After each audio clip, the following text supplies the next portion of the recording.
pain in my neck. Divine timing had it that Buddhism came in and soulmate number 2 went out. Broken, but also open and ripe for healing, this was the beginning of my waking up. My new sleeping partner became the book Faith by Sharon Salzberg. I found comfort in her words. It is what helped me to keep going. I knew that in order to move on in a healthy way, I would have to forgive him. Forgive him for everything, including hitting me. Better, not bitter, became my mantra. I sought counsel with a Buddhist teacher. Their advice was to do 5 nice things without anyone knowing, chant Om Mani Padme Hum daily during meditation, and do the Tonglen meditation, which is taking someone else's pain and sending them love. This purifies karma, they told me. The Tonglen meditation works very quickly if you can get to that space sincerely and honestly. It's not for everyone, though. If they hurt you and you haven't gotten past the anger and resentment, it will be challenging to do this meditation. Timing is everything. Or if you are an empath, you might already be taking on their pain, so be mindful. Once you do, though, miracles abound. It was a process just to get to a place where I wanted to forgive him, but finally one day, after doing this meditation for a couple of weeks, I wrote him a letter. During the cathartic writing process, I went from anger and blame to understanding and compassion, and then finally to forgiveness. Forgiveness of him, not his action. When I finished the letter, I felt free, like I just released a huge burden from my back. I sat up straight and turned my head to the side. I felt no restrictions and, more surprisingly, no pain. I turned my head to the other side and the same thing. This was the first time in 6 months that my neck didn't hurt. I was pain-free. It was a miracle. I turned on the radio to the song lyrics. I can see clearly now the rain is gone. This is what we refer to as divine validation, communication from the universe. Forgiveness set me free. From the book, The Game of Life and How to Play It by Florence Scovel Shinn. Every disease is caused by a mind not at ease. I said once in my class, there is no use asking anyone, what's the matter with you? We might just as well say, who's the matter with you? Unforgiveness is the most prolific cause of disease. Om Mani Padme Hum. The mantra Om Mani Padme Hum is easy to say, yet quite powerful because it contains the essence of the entire teaching. When you say the first syllable, Om, it is blessed to help you achieve perfection in the practice of generosity. Ma helps perfect the practice of pure ethics, and Ni helps achieve perfection in the practice of tolerance and patience. Pa, the 4th syllable, helps to achieve perfection of perseverance. Me helps achieve perfection in the practice of concentration, and the final 6th syllable, Hum, helps achieve perfection in the practice of wisdom. Rinpoche. For the next 5 years, I studied Buddhism with a fury, read every book, and went to every class and workshop I could. I stayed home in bed one day and read cover to cover Awaken the Buddha Within by Surya Lama Das. I almost signed up to become a Buddhist teacher and even had thoughts of becoming a Buddhist monk. Deep within, however, I knew that becoming a monk would be an escape from finding myself, not the other way around. Guru. G-U-R-U, and it's a good thing. The word educate in Latin means to draw out. There is a saying in yoga, Om Balo Sa Guru Bhagavan Ki. It means the true teacher lies within. That is what the path of yoga or any authentic spiritual teaching will bring you back to, your inner teacher.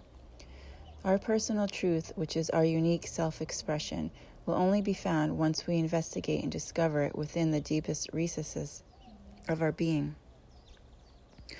On my spiritual quest for happiness and inner peace, I met many seekers that had a guru. In my world, the word guru floated around a lot, but I never felt drawn to seek one. While it might have been right for others, I knew it wasn't my path. I knew inside I was my own guru, and that depending on someone else for my inner peace and happiness would prolong my search for something outside myself. There are times in life when a guru can be a saving grace. However, for me, I look to everyone as my guru. As a student of the universe, I try to learn something from everyone, whether it be a best-selling author, a child, a new yoga teacher, even a homeless person on the street. An unexpected teacher came into my life for a brief time a couple of years ago. She was an in-home healthcare aide from Jamaica who lived in the apartment downstairs from me, taking care of old man Joe, riddled with Parkinson's disease. It was no easy job as Joe's condition worsened and she would have to pick him up off the floor. Joe was 220 pounds of dead weight, and my friend Lorna was about 5 feet tall and 100 pounds. Sometimes she would call on me and ask for help, but it was still a struggle between the two of us. She didn't have a car, so she was stuck in this tiny studio apartment 24/7 alone, taking care of Joe, who was barely living. One day I told her I might be jumping rope in the morning as I was starting the insanity workout program and asked her if that would be okay, to which she responded, "Yeah, Mon, nothing bothers me." That was some serious dharma, words of wisdom from my neighbor. It was true. Lorna was always smiling, even with her circumstance, stuck in that tiny apartment all day and night with nothing, not even conversation and company, sending money home to her family in Jamaica with barely anything left for herself, and having the overbearing task of caring for this man who was a stranger, really. I'm sure she didn't read and study as hard as I was, but she didn't need to. She was just naturally happy. Lorna was my idol. Gurus come in all shapes and forms.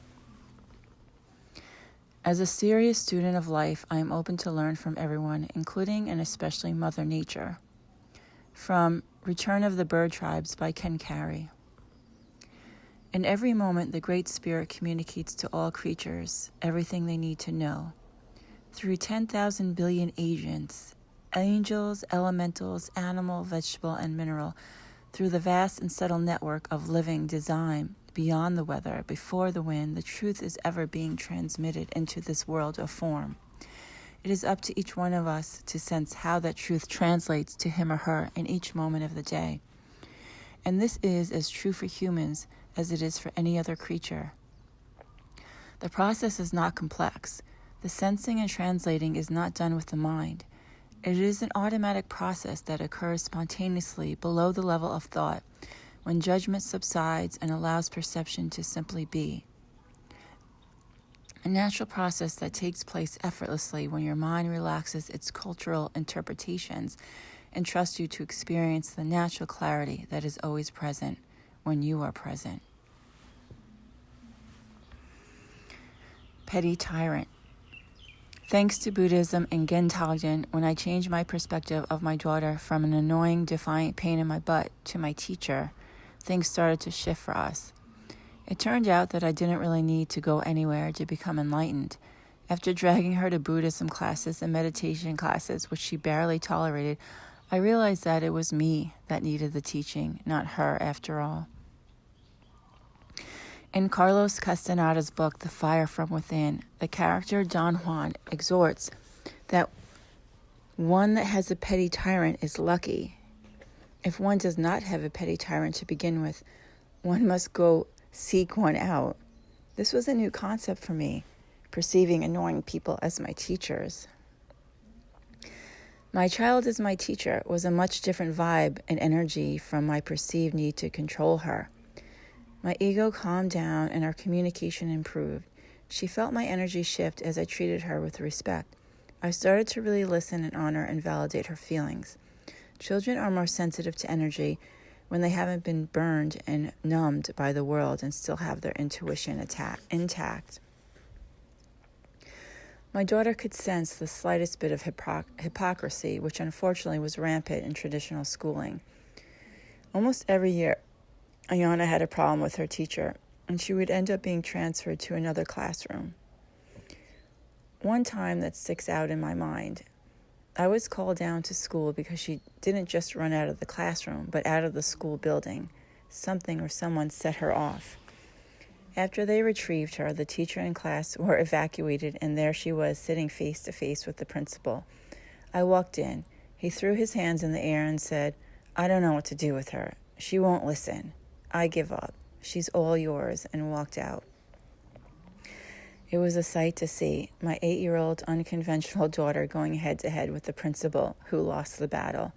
She did not fit in with the disingenuous system, inheriting her intolerance for hypocrisy from me. As I started to shift and view my daughter as my teacher and release my need to control her so she'd conform to my standards and societal standards, the power struggle subsided. Don't get me wrong, it took time, many years. I still read every parenting book I could get my hands on and tried every reward-punishment tactic I learned about. It was a challenging parenting such a strong-willed, independent being, but she taught me so much. Traditional medicine generally holds that stress is the cause of many human disorders and illnesses. The problem with this diagnosis is that it doesn't accurately address the source of stress. It looks to blame external circumstances without realizing that all stress is internally generated by one's attitude. I must emphasize again that it isn't life's events, but one's reaction to them that activates the symptoms of stress. As we've already discovered, a divorce can bring about agony or relief, and challenges on the job can result in stimulation or anxiety, depending on whether one's supervisor is perceived to be a teacher or an ogre. From Power versus Force, Dr. David Hawkins. Our children are our greatest teachers. We are not responsible for anyone's soul's growth but our own, and that includes our children. Our children are their own souls. We are their guardians, not their owners. Children have their own blueprint, karma, their own journey and reason for being here. The best thing we can do is be an example to them, not try to control them into doing what we think is best for them. Easier said than done. There's a reason people say you are only as happy as your least happiest child. It's hard to let them go and watch them fall down and suffer, but sometimes we must, or we will continue to enable them and they will never grow up. Raising independent, happy, productive children is a fine line and balancing act, one that is different for each child as well. If no one modeled good parenting, how do you learn? Oftentimes, we have unresolved issues from our childhood, or we live our unfulfilled lives through them. Both are counterproductive and adverse to their happiness. Our wounds get triggered over and over again by our children and all of our relationships until we heal ourselves. Once we decide to make inner peace a priority and stop the conflict with our children, our family, our coworkers, and most importantly, ourselves, we will no longer have conflict. As my perspective changed, peace came. Healing our home is just as important as healing the world, I have learned. There is no single effort more radical in its potential for saving the world than a transformation of the way we raise our children. They must grow up to be adults with only a fraction of our neuroses, or the world is in serious trouble. This is not the time to mimic our parents. It is a time to reverse the trend.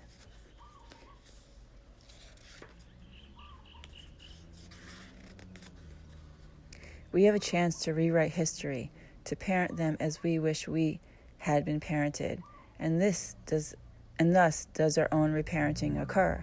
We release the past as we release the future. Children are not children.